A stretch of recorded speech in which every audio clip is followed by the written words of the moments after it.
इसकी आप का स्टेटमेंट है कि हम कुत्ता बिलाई को भी उतार देंगे तो जीत जाएगी। तो जनता को आपने कहां से कहां पहुंचाने की कोशिश कर दी है। तो जनता इस बार सतर्क है, सावधान है और कैंडिडेट के ऊपर वोट देगी, आपके उत्तराधिकारी के ऊपर वोट देगी।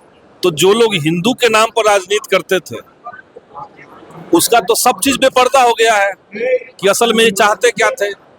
इन्होंने राम तक को लूट लिया। अल्पसंख्यक वर्गों के राष्ट्रीय प्रधान आसिफ भाई मीरा जी की उपस्थित है, इनके लिए जोरदार ताली बजाकर हम स्वागत करना चाह रहे हैं। हम लोग के बीच बांकीपुर विधानसभा के ही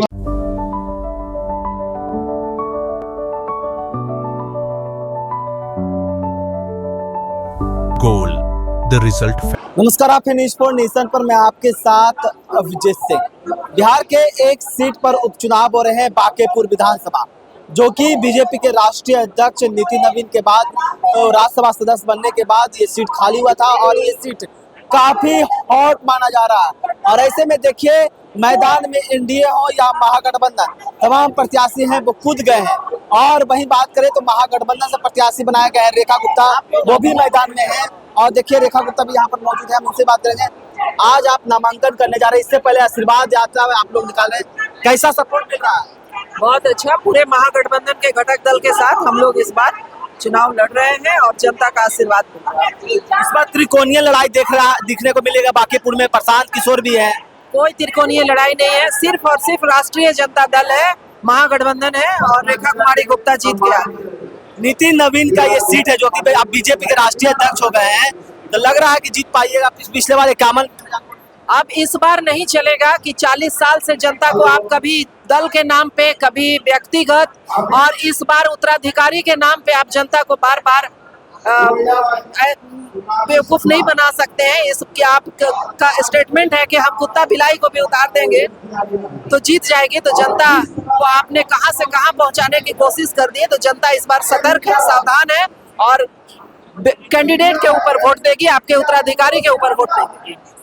आप सुने थे रेखा गुप्ता क्या कुछ करे थे। और ऐसे में देखिए, आपको ये तमाम तस्वीर देख रहे हैं कि किस तरह से महागठबंधन का भी सपोर्ट है, वो कहीं ना कहीं मिलता हुआ नजर आ रहा है। देखिए, जितने भी महागठबंधन, कांग्रेस के भी नेता यहाँ पहुंचे हुए हैं। आपके कैंडिडेट, महागठबंधन के कैंडिडेट रेखा गुप्ता, क्या लगता है जीत पाएंगे? इंडिया गठबंधन के समर्थित उम्मीदवार रेखा गुप्ता भारी मतों से इस बार बांकीपुर विधानसभा चुनाव में जीत हासिल करेंगे, इसलिए कि 2025 में जनता ने नीतीश कुमार के नेतृत्व में वोट किया था, नीतीश कुमार के लिए वोट किया था और भारतीय जनता पार्टी ने नीतीश कुमार को बंधक बना के सत्ता हथिया लिया है। और सत्ता हथियाने के बाद जिस प्रकार से अराजकता बिहार में फैली है, चाहे भरत तिवारी का हत्या हो, ऋषु सिंह का मामला हो, पुल गिर रहा हो, घोटाले का मामला हो, अनेक ऐसे मामले आए हैं, इससे जनता त्रस्त है और जनता इस बार रेखा गुप्ता को भारी मतों से जिताएगी। लेकिन अब ये चर्चाएं हो रही है कि महागठबंधन में कोऑर्डिनेशन नहीं है, आपस में ही लोग लड़ रहे हैं, इसलिए नहीं जीत पाए। मैं स्वयं राजेश राठौर, मीडिया के चीफ हूँ बिहार के, मैं यहाँ उपस्थित हूँ। राजेश राम जी के निर्देश पर हमारे साथ कुमार आशीष है, जो बांकीपुर के 2015 में हमारे उम्मीदवार रहे हैं।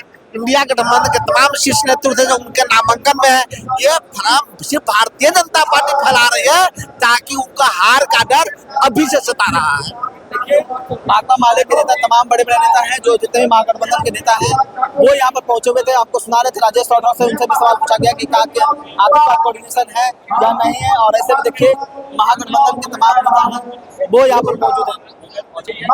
देखिए, भाकपा माले के विधायक भी संदीप सौरभ भी यहाँ पर मौजूद है। क्या लग रहा है, बांकीपुर जिस तरह से हॉट सीट बनते जा रहा है विधानसभा उपचुनाव में, लग रहा है कि आप लोग की महागठबंधन पता जीतेगी? हमें तो लग रहा है बीजेपी की जो सच्चाई लगातार खुल करके आ रही है, जितने बड़े पैमाने पर राम मंदिर, तो जो लोग हिंदू के नाम पर राजनीति करते थे उसका तो सब चीज बेपर्दा हो गया है कि असल में ये चाहते क्या थे। इन्होंने राम तक को लूट लिया। जैसे मुद्दा चल पाएंगे जिस तरह से अल्टीमेटम वोट जैसे अब जो बांकीपुर के जो विधायक थे नितिन नवीन, अब वो राष्ट्रीय अध्यक्ष बीजेपी के बन गए, राज्यसभा सदस्य बन गए, तो लग रहा है कि उनके अल्टीमेटम वोट क्यों नहीं, बीजेपी का ही तो लोग इसमें शामिल है। राम मंदिर से किसका आस्था नहीं जुड़ा हुआ था? बीजेपी डंके के चोट पर कर रही थी कि देश के जनता के आस्था का प्रतीक है राम मंदिर। बीजेपी कहती थी और उसी में डकैती हो गया, तो जनता को उसको जवाब नहीं देंगे। ये अगर कोई भी परीक्षा का पेपर नहीं ठीक से हो रहा है संपन्न, पेपर लीक हो जा रहे हैं, तो सरकार को जवाब नहीं बनता है। तो ये तमाम मुद्दे जनता के बीच में हम लोग ले जाएंगे, वहां इनको पर्दाफाश करेंगे और इस बार महागठबंधन चुनाव जीतने के लिए चुनाव लड़ेगा। देखिए, महागठबंधन इस बार जीतने के लिए चुनाव लड़ रहे थे, ऐसे में तमाम महागठबंधन के नेता हैं वो आरजेडी में पहुंचे थे। क्या कुछ कहना था आपने सुना? देखिए, तमाम महागठबंधन के बड़े नेता यहाँ पर मौजूद है और ऐसे में आरजेडी के चुनाव प्रभारी हैं वो भी यहाँ पर मौजूद है। कैसे देख रहे हैं महागठबंधन के कैंडिडेट, क्या रेखा गुप्ता इस बार फतेह कर पाएगी? फतह कर रही हैं, जीत रही हैं और जीत का पूर्ण विश्वास है हमारी पार्टी नेतृत्व पे, तभी तो उनको टिकट देने का काम किया। लेकिन इस बार प्रशांत किशोर भी मैदान में है, त्रिकोणीय लड़ाई देखने को मिल रहा है।